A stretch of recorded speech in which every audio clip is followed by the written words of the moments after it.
Hi and welcome back to Hana's book of joy. ഇന്ന് നമ്മൾ എളുപ്പത്തിൽ തയ്യാറാക്കാൻ പറ്റുന്ന ഒരു ഐസ്ക്രീമിൻ്റെ റെസിപ്പിയാണ്. അപ്പോൾ ആദ്യം നമുക്കൊരു ബൗളിലേക്ക് ഏകദേശം 1.25 ടേബിൾ സ്പൂൺ മൈദപ്പൊടി ഇട്ട് കൊടുക്കുക. അതിലേക്ക് 1/4 കപ്പ് പാലൊഴിക്കണം. ഞാൻ തണുത്ത പാലാണ് എടുത്തിരിക്കുന്നത്. ചൂടുള്ള പാലൊന്നും എടുക്കാൻ പാടില്ല. റൂം ടെമ്പറേച്ചറിലുള്ള പാലോ അല്ല എങ്കിൽ തണുത്ത പാലോ ഉപയോഗിക്കാം. നന്നായിട്ട് ലംസ് ഒന്നുമില്ലാതെ മൈദയും പാലും കൂടെ മിക്സ് ചെയ്ത് നമ്മൾ മാറ്റി വയ്ക്കണം. ഞാൻ ഒരുപാട് നാളായ വീഡിയോസൊക്കെ ഇട്ടിട്ട് കുറച്ച് തിരക്കായതുകൊണ്ടാണ്. സോ നമ്മളിനി പാൽ തിളപ്പിക്കാൻ പോവുകയാണ്. ഞാനിവിടെ 1/4 ലിറ്റർ പാലാണ് എടുത്തിരിക്കുന്നത്. നിങ്ങൾ കൂടുതൽ പാലും കുറവ് പാലും ഒക്കെ എടുക്കുകയാണെങ്കിൽ ഇതിനനുസരിച്ച് അളവ് മാറ്റി കൊടുത്താൽ മതി. അപ്പോൾ ഞാനിവിടെ 1/4 ലിറ്റർ പാൽ എടുത്തിട്ടുണ്ട്. അത് നന്നായിട്ട് ചൂടാക്കണം. നന്നായിട്ട് ചൂടായ പാലിലേക്ക് നമുക്ക് ഷുഗർ ഇട്ട് കൊടുക്കാം. ഞാനിവിടെ 6 ടീസ്പൂൺ ഷുഗറാണ് ഇട്ടിരിക്കുന്നത്. നിങ്ങൾക്ക് അതൊരു 6 to 7 ടീസ്പൂൺസ് വരെ ആക്കാം. അത് ഓരോരുത്തരുടെ ഇഷ്ടമനുസരിച്ച് കൂട്ടുകയും കുറയ്ക്കുകയും ചെയ്യാം.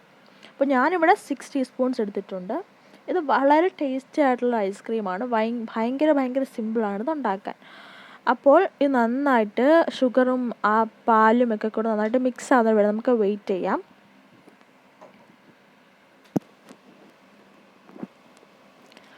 ഈ പാലൊന്ന് ചെറുതായി തിള വന്ന് തുടങ്ങുമ്പോൾ നമുക്കതിലേക്ക് നേരത്തെ നമ്മൾ തയ്യാറാക്കി വെച്ച മൈദയുടെ പാലിൻ്റെ മിക്സില്ലേ, ആ മിക്സ് നമുക്ക് ഒഴിച്ചു കൊടുക്കാം. ഇത് ഒഴിക്കുമ്പോൾ പ്രത്യേകം ശ്രദ്ധിക്കണം. നമ്മളിത് ഇളക്കിക്കൊണ്ട് തന്നെ ഇരിക്കണം. ഇത് അടിയിലൊക്കെ പിടിക്കാൻ സാധ്യതയുണ്ട്. അതുകൊണ്ട് നമ്മളെപ്പോഴും ഇത് സ്റ്റർ ചെയ്തുകൊണ്ടിരിക്കണം. ഈ പാല് നമ്മൾ തിളപ്പിച്ചുകൊണ്ടിരിക്കുമ്പോൾ സൈഡിൽ അതിൻ്റെ ക്രീമൊക്കെ ഇരിക്കും. അപ്പോൾ അതെല്ലാം നമ്മൾ കൂട്ടി യോജിപ്പിച്ച് പാലിൻ്റെ കൂടെ ചേർക്കണം.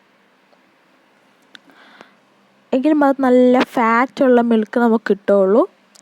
സോ ഇത് ഭയങ്കര യമ്മിയാണ്. ഇതേ റെസിപ്പി നിങ്ങൾക്ക് കുൽഫി ആയിട്ട് ഉപയോഗിക്കാം. ഐസ് ട്രേയിലൊക്കെ വെച്ച് നിങ്ങൾക്ക് കുൽഫി ആക്കി ഇത് കഴിക്കാം. അല്ലെങ്കിൽ ഇതുപോലെ ഐസ്ക്രീം ആയിട്ടും കഴിക്കാം. നമ്മുടെ പാൽ നന്നായിട്ട് തിളച്ച് വരുന്ന വരെ നമുക്ക് വെയിറ്റ് ചെയ്യണം. ഇത് കുറുകി വരും, അതുവരെ നമുക്ക് വെയിറ്റ് ചെയ്യാം. ലോക്ക്ഡൗൺ സമയത്തൊക്കെ നമ്മൾ വെറുതെ ഇരിക്കുകയാണ്. അപ്പോൾ ആ സമയത്ത് ഇതുപോലെ പല റെസിപ്പീസൊക്കെ ട്രൈ ചെയ്യുവാണെങ്കിൽ നന്നായിരിക്കും. പിന്നെ നമ്മൾ തിളച്ച് കഴിയുമ്പോൾ ചിലപ്പോൾ അടിയിൽ നിന്ന് ബ്രൗൺ കളറാവാം, അല്ലെങ്കിൽ ഒരു സ്ലൈറ്റ് പിങ്ക് കളറാവാൻ സാധ്യതയുണ്ട്. അത് കുഴപ്പമില്ല, അതുകൊണ്ട് പേടിക്കേണ്ട ആവശ്യമൊന്നുമില്ല.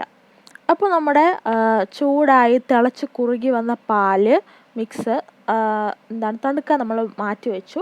അത് തണുത്ത് വന്നതിന് ശേഷം നമുക്ക് മിക്സിയിൽ ഇട്ട് അടിച്ചെടുക്കാം. ഞാനിവിടെ പൈനാപ്പിൾ എസൻസ് ആണ് എടുക്കുന്നത്. പൈനാപ്പിൾ എസൻസ് ഒരു അടപ്പിൻ്റെ അളവിലാണ് എടുത്തത്. അത്രയും പൈനാപ്പിൾ എസൻസ് ആണ് നമ്മൾ 1/4 ലിറ്റർ പാലിലേക്ക് ഒഴിക്കുന്നത്. അതിൻ്റെ കൂടെ തന്നെ ഞാൻ ഒരു 1/2 ടീസ്പൂൺ അല്ലെങ്കിൽ ഒരു 1/4 ടീസ്പൂൺ വനില എസൻസും കൂടെ ചേർത്തിട്ടുണ്ടായിരുന്നു. അപ്പോഴാണ് ഇതിന് നല്ല ഫ്ലേവർ കിട്ടിയത്.